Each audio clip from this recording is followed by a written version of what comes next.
Reward, recognition, praise. It doesn't matter how you do it. What matters is that you do it again and again. Money is not the only effective reward, or even the most effective. Reward excellence. Encourage employee participation. Do this in ways that people appreciate. Dale Carnegie. Welcome to Session 9. Our topic here and in the following session is assertive ambition. At first glance, you might find that title somewhat redundant. After all, isn't ambition assertive by its very nature? Is it possible to be ambitious without being assertive? Actually, assertiveness, as we've defined it, is not an inherent element of ambition.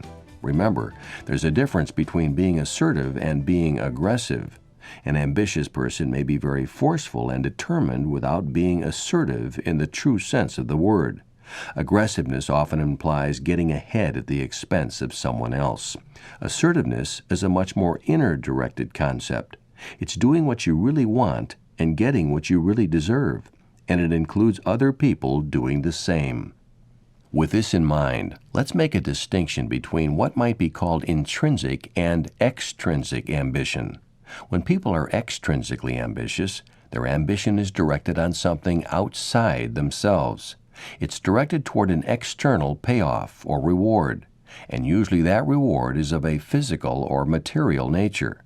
The ambition of a new employee in a company, for example, might be to gain a specific title or to earn a certain amount of money within a certain number of years. But for an intrinsically ambitious person, the payoff is more emotional or even spiritual. It's a feeling of personal achievement or inner satisfaction that can't be touched or packaged, but ultimately is more meaningful than a company car, a corner office, or even an expense account. Here in Session 9, we'll focus primarily on how you can develop assertive intrinsic motivation in yourself. In Session 10, we'll see how you can share and impart the principles to your team members. But whether you're talking about personal ambition or collective ambition for your whole organization, there are certain key ideas that you need to absorb, and some of them may surprise you. We'll begin by looking at some very interesting things that have been learned about motivation and peak performance. Although these insights were gained through controlled studies, sometimes in laboratory settings you'll quickly see how the information is transferable to the real world.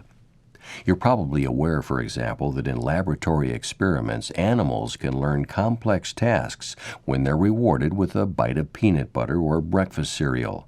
In the same way, students are promised A grades for good work, and salespeople get larger commissions for when they close more deals. It just stands to reason that external rewards promote better performance.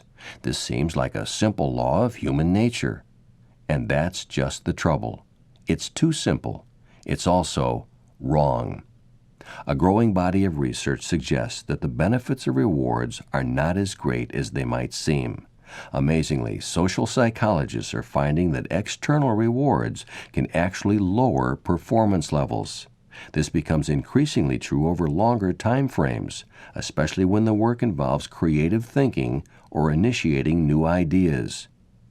Studies have also shown that intrinsic interest in a project, the sense that a task is worth doing for its own sake, generally declines when someone is externally rewarded for doing it. If an external reward such as money, praise, or a job promotion comes to be seen as the reason you're engaging in the activity, that activity will come to be seen as less worthwhile in its own right. The implications of this research are truly startling. It suggests that the basic premises of performance and reward in the corporate environment may actually be discouraging improvement and top achievement. The recognition that rewards can have counterproductive effects is based on a variety of studies, and they've come up with such findings as these.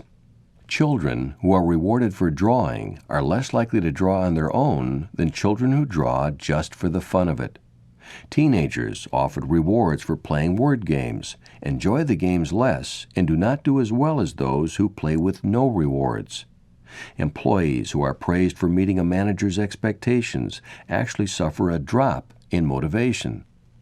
When one study asked a group of college students to invent imaginary movie plots, greater difficulty was experienced by students who had contracted for rewards.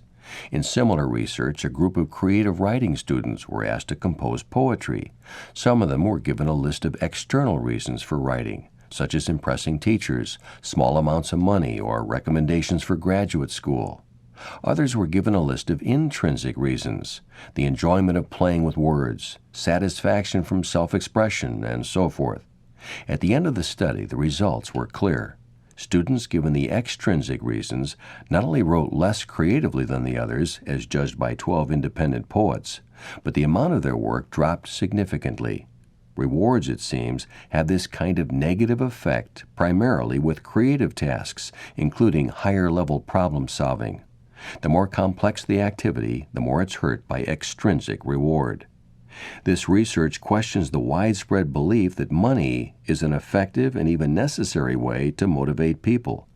They also challenge the assumption that any goal is more likely to be achieved if it's rewarded.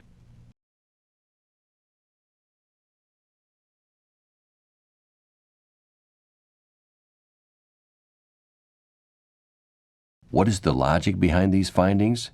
And what do they tell us about how ambition should really be motivated? First, rewards encourage people to focus narrowly on a task, to do it as quickly as possible, and to take few risks. If you feel that this is something you have to get through to get the prize, you're going to be less creative, enthusiastic, and motivated. Second, people come to see themselves as being controlled by the reward. They feel less in command, and this may interfere with performance. To the extent your experience of being self-motivated is limited, your ambition will be reduced as well. Finally, external rewards can erode intrinsic interest. People who see themselves as working for money, approval, or competitive success find their tasks less pleasurable, and therefore they don't do them as well. Money may work to buy off intrinsic motivation for an activity on a long-term basis, and research also shows that trying to beat others has the same effect.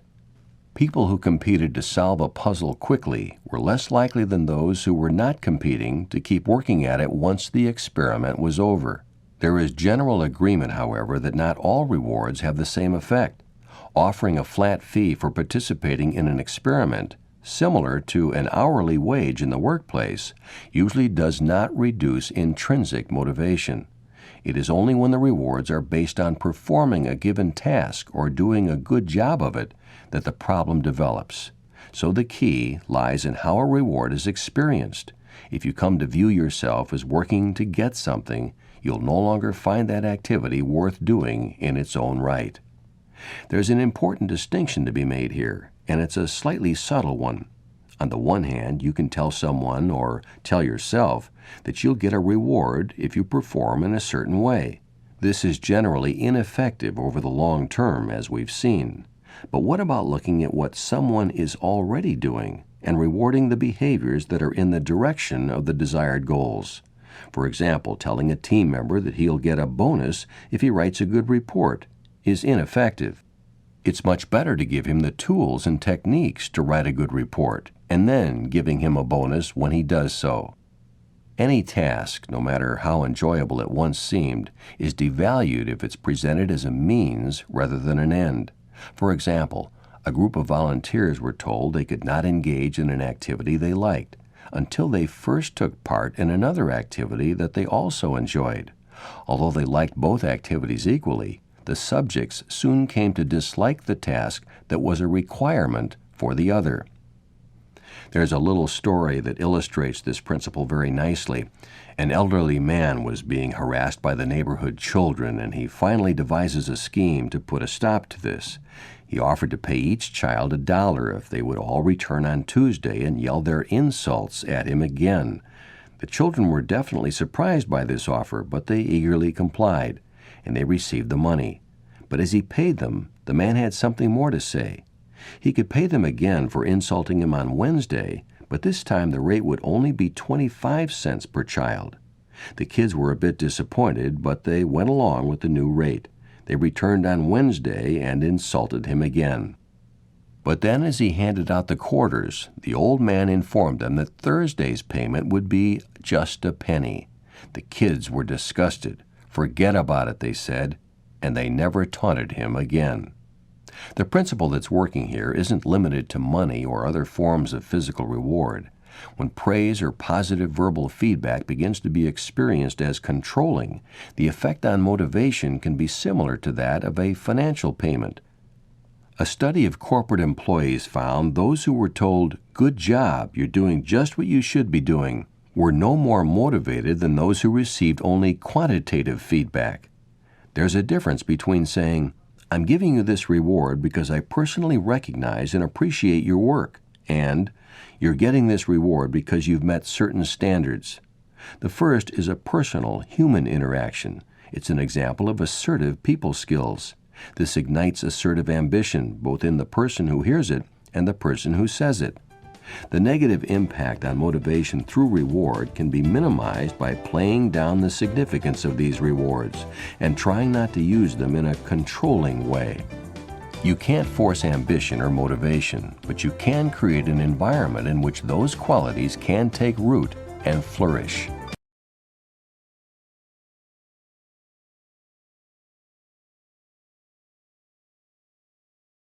In simplest terms, ambition can be defined as wanting to achieve something that is desired or planned.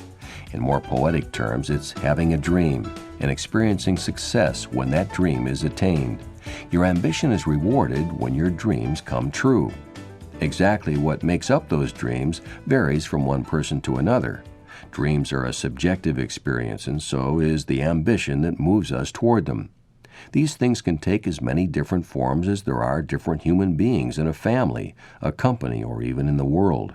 In a similar way, the feelings that work against ambition are also subjective and individual. But for our purposes here, we're going to identify those feelings by one word. Then we're going to look more closely at what that word represents in order to minimize its effect on our lives. As a manager working with a team of diverse individuals, it's very important for you to grasp the multifaceted meanings of this word, to identify the meanings that express themselves in your team members, and to work consistently to eliminate them. What is this single word that represents the polar opposite of assertive ambition? The one word that always pulls the plug on motivation and achievement in a business setting? The word is fear. As we've tried to show, ambition is a subjective experience, and so is the fear that works against it. Still, there are certain very important points that should be made about fear, about how it begins, how it works, and how it can be eliminated. Generally speaking, there are 4 factors that give rise to fear. Let's take a look at those factors right now. As a manager, you've probably noticed that there are basically 2 different categories of employees. There are people who can do several things well and who have the potential to move up in the company in a number of different directions. A team member might be good at sales, for example, and that person is also good in human resources and customer service. Those are related fields, but they're also different from one another in a number of respects. Then there's another kind of team member who we can call a specialist, as opposed to the kind of generalist we've just been speaking of. There are people who are very good at accounting, for instance, but they really aren't comfortable doing anything else. They like the sense of mastery and control that comes from working in their specialty. They can be very ambitious individuals, but their ambition will follow a specific path in an organization. A very good accountant can become a very good chief financial officer, but nobody's interest would be served by moving that person into human resources. In short, people generally fall into 2 main categories: those who really excel at one thing, and others who are good at many things, although perhaps not truly outstanding at any of them. A good manager should be very reluctant to believe that some individuals simply aren't good at anything. Everyone has a strength of some kind. The unfortunate thing is, not all of us recognize what that strength is, either in ourselves or in the people around us. Over the long term, few of us capitalize to the greatest possible degree on our real strength.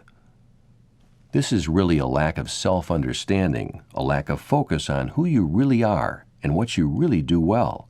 It's a form of fear, because usually it's based on trying to live up to what you think you're supposed to be instead of being who you are. It's trying to be a different kind of person than you really are.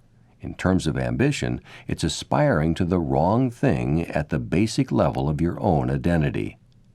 Among people who are specialists, the most successful individuals recognize this quality early on. They see what they're good at, and they channel their careers in that direction. Their ambition asserts itself in a way that's congruent with their essential nature. They pursue the right major in school, for example. They go to work for companies that have need for their particular skills, and they seek out mentors who can help them develop their inherent strength. The key to success is focused ambition in the best possible direction. For a specialist, the danger lies in being afraid of admitting what that direction really is. If you are a specialist, your ambition should be channeled within a parameter that you must be very reluctant to violate. Conversely, some people are gifted at many things, but they turn that strength into an area of vulnerability. It's good to be a generalist, but it's not good to spread yourself too thin. Many people of this kind allocate their resources to lots of different areas, but they fail to have any real waves in any particular area. If you're a multi-talented individual of this kind, don't be afraid to focus your ambition. When you're working in a particular area, don't become distracted or attracted by something else. Focusing on one area at a time, and this should be an area in which your skill will allow you to really take off. It should be an area that can help you achieve your future goals, and that will assert your ambition in the larger context of your organization. When you can do that, you'll become successful, not only in terms of your place in the company, but also in the eyes of the most important judge of all, which is, of course, yourself. So to sum up the first category of fear that impedes ambition, it's fear of recognizing who you are, of what kind of talent you have, and making the most of it.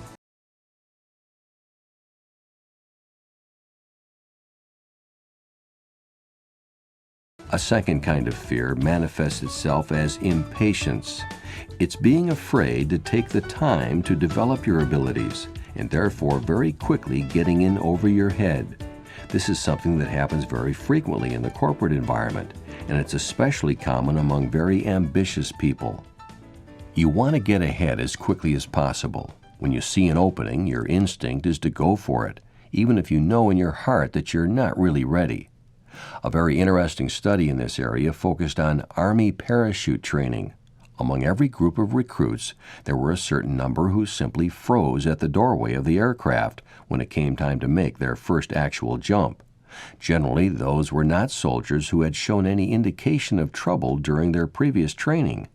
On the contrary, they were usually people who had done very well and who were very ambitious about succeeding in this area of the military. And as it turned out, that was really the problem. In their own minds, the people who froze at the door had never confronted the possibility that they might freeze. Their confidence on the surface was so high that they couldn't acknowledge the vulnerability that lay underneath. They moved ahead too quickly in the sense that they overlooked what was really going on in their minds and hearts. By not recognizing the presence of fear, they set themselves up for an overwhelming experience of fear at the critical moment. The second kind of fear, therefore, is fear of recognizing the areas in yourself that still need work. That kind of fear uses ambition to cover itself. It says, don't waste any more time on preparation. You've got to get ahead as quickly as possible. The problem is, if you try to get ahead too quickly, you're almost certainly going to fall behind. We've just been talking about a certain kind of pressure, the pressure that comes from impatience, and the fear that prevents you from taking the time to develop real self-understanding. But pressure can also express itself as other kinds of fear. Suppose, for example, that you're a very ambitious manager, and a very effective one as well. You're moving up in the company. You go from one level to the next, and the responsibilities keep getting bigger. There's added pressure at each stage, but you tell yourself you can take it, until one day it all becomes too much. What's really happened here? Internally, perhaps, at a subconscious level, a fear of taking on more responsibility has always been present. The added pressure scared you, but you didn't want to get in touch with that. You wanted to make ambition pure and simple, the defining quality of your being. But that's aggressive ambition, not assertive ambition. Assertively ambitious managers accurately assess their careers and themselves. Based on that assessment, sometimes they take on additional pressure and sometimes they don't. People who crash and burn think that the choice is only between being a leader or a follower. They think a leader is somebody who never flinches. But what's really happening there? You're telling yourself you're not afraid of one thing when you're really afraid of something else. And what's more, you're ignoring the thing that really scares you.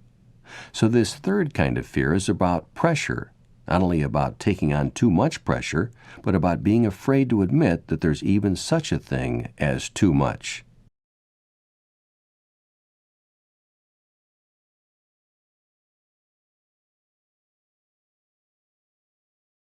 Don't ignore the fact that you can be an assertively ambitious and highly successful manager without wanting to be the CEO of a Fortune 100 company.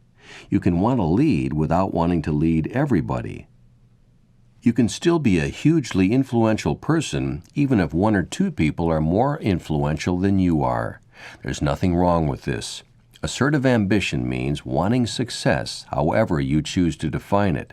But don't be afraid to admit that you have limits, and that you even want to have limits. That doesn't mean you aren't ambitious. It just means that you're ambitious in your own terms.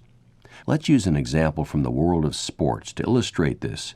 In the early 1970s, Pete Maravich was the greatest college basketball player in America. Growing up as the son of a basketball coach, he was schooled to be a pro from early childhood. He dribbled a basketball wherever he went. He dribbled it when he was riding a bicycle, when he was eating his lunch, and even when he was lying on his back in his bed. By the time he was a collegiate player at Louisiana State University, he was scoring at least 40 points every game, and he often scored 50 or 60. But of course that was only the preamble to what he had really been preparing for, which was the National Basketball Association. Once he got to the NBA, there couldn't be any drop-off. He created an internal mindset in which he had to score 40 or 45 points every night, and he had also created that expectation in his fans. Of course, he was now facing the greatest players in the world, but that didn't mean he could be any less productive than he was against high school players or collegians. Pete had put himself into a very difficult position. If he didn't score twice as many points as any other player in the game, he was considered a failure by himself and by everybody else. This is an example of the fourth kind of ambition-related fear. It's fear of seeing what your limits really are, or even that you have them in the first place. But the fact is, everybody has limits. There's no dishonor in seeing that yours may be slightly different than the next person, especially when the only thing that prevents you from doing so is fear of seeing that reality. It doesn't mean that you're any less ambitious. It just means that you're ready to assert what's true about yourself. In a business environment, respect is a very important word. It's a mistake to measure respect in terms of how much others respect you. Instead, focus on how respectful you are to your team members and how much respect you have for yourself. When you do this, you'll realize that the respect you show to others will be returned to you. This is especially true in the corporate world, where it may seem that your goal is to blow past everybody or even to walk right over them. In terms of ambition and people skills in general, this aggressive approach is a mistake. If the objective is making it to the top, it's easier to get there when others are supporting you or even pushing you, not when you're stepping on them every chance you get. This is such a key point. Even if you're a hugely aggressive manager and you make it to the top, your job will be a lot easier if your team members are there to support you. How good will you look if everybody bails on you? If you're genuinely bright, talented, and ambitious, fear not. You'll be noticed. There's no need to blow your own horn, much less to do so at the expense of anyone else. In fact, praising everyone around you is an excellent way to be assertively ambitious. A manager is simply most effective when he empowers others to do well. It's not really a matter of being a sweet person or a mean person, of being a good cop or a bad cop. Instead of thinking in terms of good or bad, think in terms of trust or lack of trust, and trusting in yourself most of all. These are not easy concepts to grasp. It's so tempting to mistake mere aggressiveness for assertive ambition. Greed and insensitivity are strong psychological forces that are amplified in business. By turning away from these temptations, you may pass up on some short-term gains, but ultimately, you'll reap the trust of others and gain the long-term prize. We've now reached the end of Session 9. In our next session, we'll continue our discussion of assertive ambition, with an emphasis on how you can maximize it in your team members.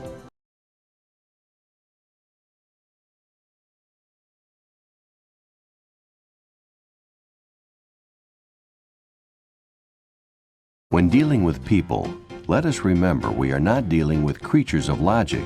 We are dealing with creatures of emotion, creatures bustling with prejudices and motivated by pride and vanity. Dale Carnegie. Welcome to Session 10. In this session, we'll continue our discussion of assertive ambition, with an emphasis on how you as a manager can maximize the positive energy of ambition for everyone on your team. In the past 20 years, there has been an explosion of books and audio programs on effective management. Dale Carnegie was one of the pioneers who set this process in motion. Today, the Dale Carnegie success-building principles are more relevant than ever before. And if there's one idea that continues to stand out, it's this: lead by example. Amid the thousands of management tools and techniques, the notion that you must walk your talk still stands above the rest. It doesn't matter whether you're the coach of a professional football team or the head of a multinational corporation or the parent of a growing family. Every great manager knows this secret and puts it to use every moment of every day. Leading by example not only instructs your team members, but also inspires them to achieve greater results. In this way, it ignites assertive ambition.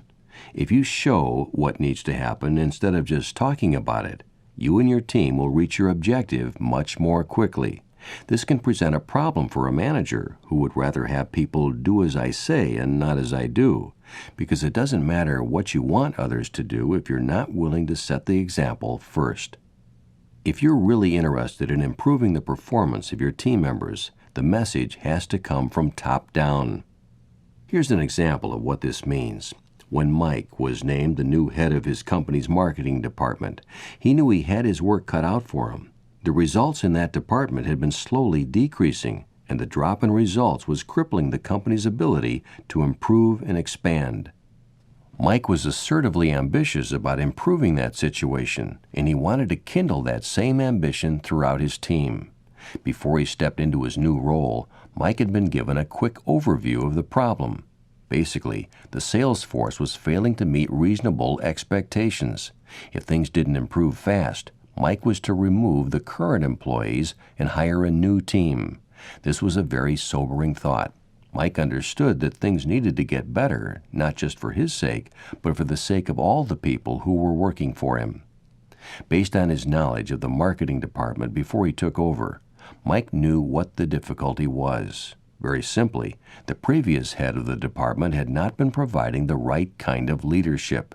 There wasn't a problem with the team as a whole. They were just echoing the message that they were being given, which was that talk was a worthy substitute for action. By working as hard as he wanted others to work, Mike quickly improved the morale of the team. He let them know that he would never ask more of them than he did of himself. He showed up early, worked with focus and intent, and stayed late. He made it clear that he had high ambitions for the department, and he wanted others to feel the same way. Mike made himself the example, and he invited the team members to follow his lead. In only a few weeks, the marketing department looked like a completely different group. They were excited about their work, committed to their goals, and ambitious about their future. Results quickly improved, and they were on their way to breaking company records. What would have happened if everyone in the marketing department had been replaced in an attempt to solve the problem? The answer is nothing would have happened, not unless there was a change in the management style of the department head. What was missing was not talented workers, but the right kind of example for them to follow. When things began to turn around, the team members hadn't changed, but the leadership and the expectations had. This is the single most important principle for building assertive ambition in your team. Pay less attention to what you say to people and more attention to what you do. If there's something you want to see in others, make sure they can see it in you first. Now, keeping that first crucial principle in mind, we can look at some other very powerful techniques you can use to instill assertive ambition in your team members, and thereby get maximum performance from them both today and over the long term. For example, be aware that the first few minutes of the day are always the most important time you'll have with your team. You can set the tone for the rest of the day, inspiring everyone to achieve greater results, or you can leave them without ambition or energy. It's your choice.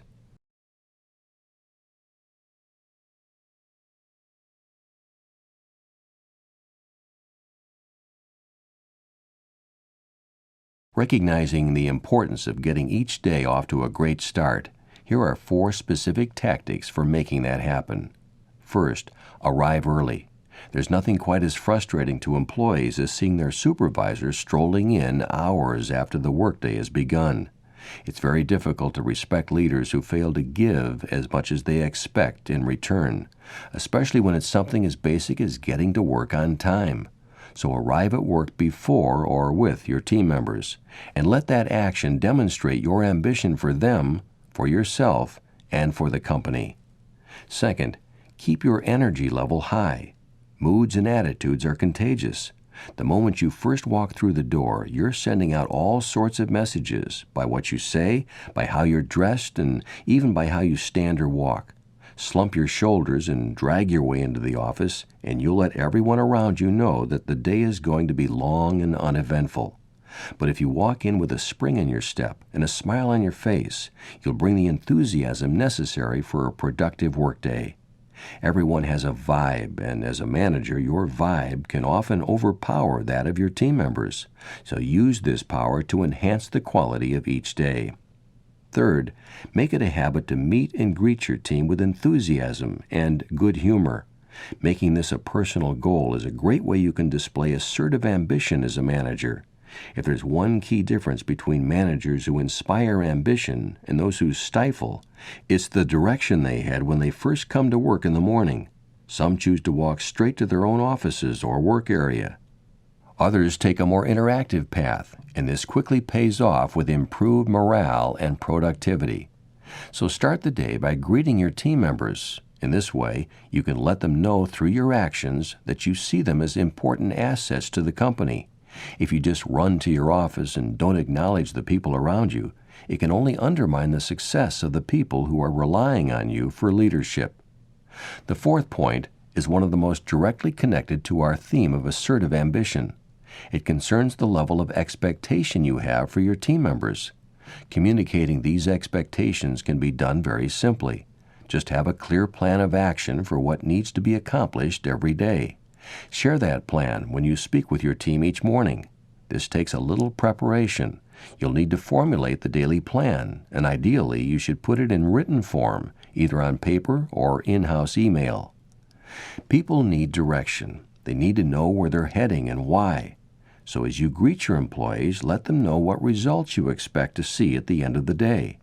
Relaying clear ambitions and expectations each morning will point the day in the right direction. The key to this, of course, is to make your presence felt in a proactive and positive manner, not just as a boss in the old-fashioned sense, and certainly not as a scold or taskmaster. As always, be assertive rather than aggressive or passive, but most importantly, be there.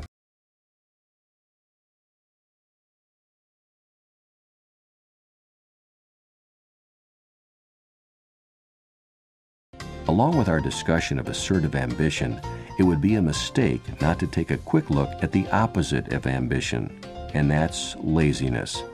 To ignore the reality of lazy people in the workplace would be like refusing to acknowledge the presence of an elephant in the conference room. Lazy people are everywhere. People who are going half speed or three-quarter speed or maybe no speed at all. Bringing that into the open isn't being negative, it's just being honest. It's just recognizing what's out there so it can be dealt with effectively. Lazy people, like everything else, have become more sophisticated here in the 21st century. They have lots of tricks to make it look like they're actually accomplishing things. One of the most common refers to what might be called a woolly mammoth. During the Ice Age, primitive hunters and gatherers had a dream. They longed to find an animal that was so big and laden with meat that the entire tribe could live off it for a year. That was the woolly mammoth. But woolly mammoths also exist in the modern workplace. They're rare, but if a lazy person can find one, it's worth its weight in gold. Because when that kind of person does something right, they love sitting on their success until it turns to stone. When lazy people do something good, they take it to mean that they don't have to do anything else for the next few months. That's the beauty of a woolly mammoth. The problem is, the real loss is suffered by the lazy people themselves. You can find a secure niche in an organization just by treading water, although it's getting harder to do. But you can never really move up. And in the end, nothing is more difficult and draining than being bored all the time. There's also nothing more depressing. An amazing illustration of this principle came out of the Korean War in the early 1950s. When a group of American troops were captured by the North Korean forces, the Americans were offered a choice. If they signed a paper that accused the United States of war crimes and spoke highly of the enemy cause, their captivity would turn into a life of luxury. They could have whatever they wanted. They would be in no danger, and nothing they asked for would be denied. On the other hand, troops who refused to sign the paper would have to live in the worst possible conditions. They would be in constant fear for their lives, and they would be allowed only a bare minimum of food and water. Despite these threats, very few of the American troops agreed to cooperate with the North Koreans, but a few did agree to cooperate with surprising results. Although their living conditions could not have been more different, the health of the turncoats very quickly declined. Some took their own lives. Many suffered from what today would be called clinical depression. But somehow the difficulties faced by the other captives seemed to give them energy and strength to go on. The percentage of survival among these troops was much higher than for the others. This reveals a very important point. Success isn't just a matter of being comfortable. On the contrary, real success seems to demand a certain amount of discomfort. We need something to strive for. We want something to struggle against. We long for something toward which we can direct our ambition. In the absence of that, we may think we'll be satisfied, but what we'll really be is very disappointed. So when you encounter laziness in one of your team members, don't be hesitant about confronting it and pointing out its dangers. This is what's best for the organization, and it's also best for the individual in question. The person may feel hurt or angry at first, but in the end, they'll thank you. Even if you do a great job of imbuing your team with assertive ambition, however, there will be times when things don't work out exactly as everyone had hoped. You should not only expect this, but you should actually look forward to it, because if there isn't a certain amount of so-called failure among your team members, the sights probably haven't been set high enough. In other words, there hasn't been enough assertive ambition. Let's look more closely at exactly what this means. You should not invite failure, not exactly, but you should be aware that millions of great ideas go to waste each year, and it's in your interest as a manager to make sure that your team wastes as few as possible. As a step in that direction, be aware of the thought processes in the minds of today's corporate employees. Face the fact that the minds of your team members are a battleground, a territory in which negative and positive energies are constantly at war. Your job is to make sure that the positive side wins. This positive energy is nothing other than the natural ambition of every human being to be successful. Each new day presents new opportunities to grow, learn, and progress beyond where they were the day before. Success means something different to each person, but the underlying idea of achieving dreams and goals excites and inspires us all.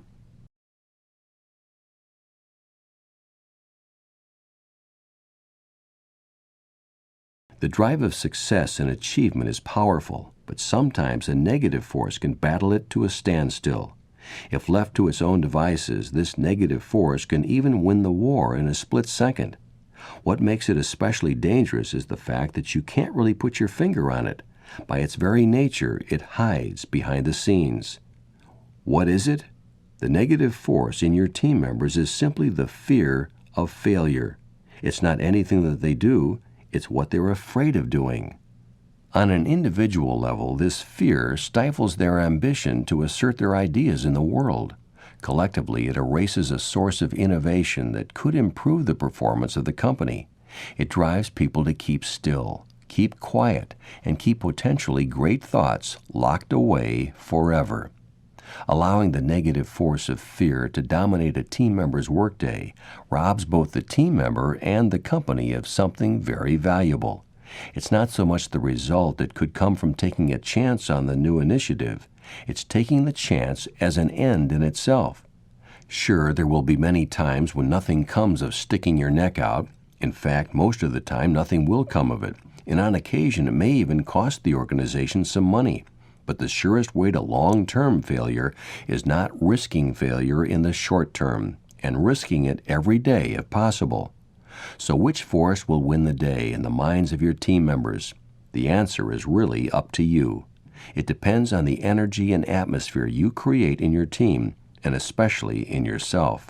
Conventional wisdom might counsel avoiding failure at all cost, but assertively ambitious managers expect and welcome it. A quick example can clarify this. Suppose your team deals with 100 clients, and every one of them is perfectly satisfied. What could be better? You're batting 1,000, aren't you? Well, not exactly. Because what have you learned? What have you gained from those 100 customers that can help you reach the thousands of customers who you've never met? Almost certainly, you have no clue as to why the experience of the satisfied customers was positive. You just know that they transacted their business and moved on without a complaint. That's very good in the short term, but what new opportunities is it opening up? But suppose your team decides to try something new. It could be a new product or service, or a new way of making them affordable to your customers. In any case, suppose it doesn't work. Customers are unhappy. They're complaining like mad. True, this represents failure in one sense, but in the big picture, you're being offered success on a silver platter. The angry customers are telling you exactly what you can do to improve your business. No guessing, no assuming. You're getting specific instructions on how not to do something, which is a big step in the direction of learning to do it right. These angry people are pointing the direction to vast, uncharted territories. Now you and your team just need the ambition to go there. When you give team members the freedom to try new things, to take chances, and even to accept a reasonable risk of failure, you'll be amazed by the number of ideas that start popping up. And some of them will work. Once again, most of them won't, but a single big hit can make up for lots and lots of misses. If you do the math, you'll see that the odds are in your favor when you back some long shots. And some of the most successful innovations come from lower-level employees who are given the chance to be heard. If you create an atmosphere in which 100% success is demanded at every stage of the game, you'll short-circuit the ambition on which success and achievement really depend. Looking again at our example of the angry customers, you can not only get more ideas when you allow for short-term failure, but also gain access to a detailed roadmap for success. When a team member fails, he takes steps to learn everything that's available from that experience. This is valuable information. When you know why something didn't work, you're a long way toward knowing how it can and will.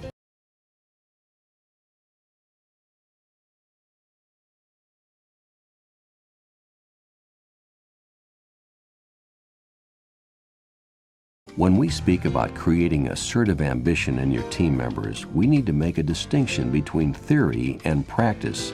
It's easy to see why it's better to have an ambitious team than a complacent one. But in practice, what are the specifics of making that happen? To answer that question, let's look at a 3-step process that you can put into action starting today. The first step is creating a culture of education in your team. Create a program that consistently brings in the latest trends, techniques, and tools of your industry. You could, for example, assign a different team member each day to share something he or she has learned, whether it's from professional journals, internet websites, or hands-on experience in the workplace. This will satisfy a very strong and very human need in your team members, the need to learn and grow. Education is really a zero-sum game. If you're not learning new things, it's not just that you'll be standing still, you'll actually be falling behind, and fast, because new concepts and ideas are coming into play at a furious pace. You've got to stay in touch with them in order to keep up. Countless resources exist to help with this process of ongoing education. Purchasing books and magazines is one of the easiest steps you can take. You can create a library in your workplace, or you can just have them lying around for people to glance at when they have a moment. Education doesn't have to take place in a formal academic setting, and books don't have to stay on bookshelves in order to be read. In fact, they probably shouldn't stay there. The next step is a little more time-consuming and expensive, but it too is hugely worthwhile. Send your team members to live seminars or workshops. They'll come back with a heightened sense of professionalism and a wealth of new information. And needless to say, you should also attend these events yourself as often as you possibly can. Being an assertively ambitious manager means that you have to know your industry backwards and forwards, where it's been, where it is, and where it's going. Don't expect team members to get to that level of professionalism until you've gotten there yourself. The third step relates to what you do with the ideas and information that have been learned. Any time or money you spend on education is wasted unless the lessons are put to use. Millions of dollars are spent each year to further the education of employees, but upon returning to their companies, the ideas are soon forgotten. The investment was a waste. To prevent that from happening, you'll need to create an atmosphere in which new ideas your people learn are valued and shared. As always, this is really just a matter of being assertive. Get your team together and ask them about what they've learned. Find out how they think this information can improve the company. There is potential success in those ideas, but you're the one who has to bring it to the surface. While not every idea will pan out, actually trying new things is the most important benefit of employee education. But the process doesn't end there. Even if your company improves in the short term because of the new information, the greater benefit will be long term, because of the type of team member that ongoing education creates. Think about how you would feel if you went to a seminar on reducing employee turnover, and when you returned to your company, you were never asked about what you learned.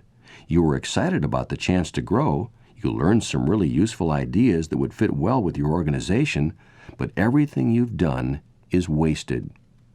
The situation would be so different if your supervisor had eagerly awaited your return, anxious to hear your ideas and hanging on your every word.